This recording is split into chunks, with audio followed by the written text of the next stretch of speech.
ஒரு நிமிட செய்தி தொகுப்பில் சிலவற்றை பார்க்கலாம்.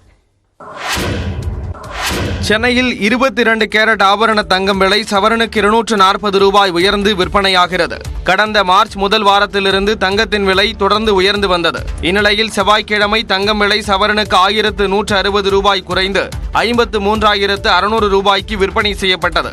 சர்வதேச சந்தை சூழலுக்கு ஏற்ப தங்கம் விலை புதன்கிழமை கிராமுக்கு 30 ரூபாய் உயர்ந்து 6,730 ரூபாய்க்கு விற்பனையானது.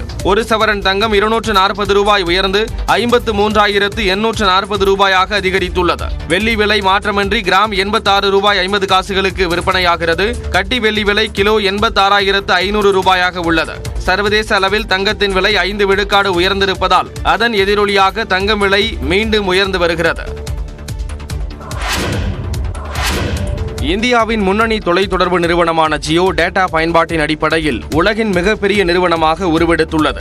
ரிலையன்ஸ் ஜியோ நிறுவனம் தனது காலாண்டு முடிவுகளை நேற்று முன்தினம் வெளியிட்டது. கடந்த மார்ச் மாத நிலவரப்படி ஜியோவின் மொத்த வாடிக்கையாளர்கள் எண்ணிக்கை 48 கோடியை கடந்துள்ளது. இதில் 10 கோடியே 80 லட்சம் வாடிக்கையாளர்கள் ஜியோவின் 5G நெட்வொர்க்கை பயன்படுத்தி வருகின்றனர். ஜியோ நெட்வொர்க்கில் டேட்டா பயன்பாடு 40.9 எக்ஸாபைட் அளவை எட்டியுள்ளது. இது கடந்த ஆண்டுடன் ஒப்பிடுகையில் 35.2 விழுக்காடு அதிகமாகும். 5G இணையதள சேவையின் வளர்ச்சியே இந்த அதிகரிப்புக்கு முக்கிய காரணமாக பார்க்கப்படுகிறது.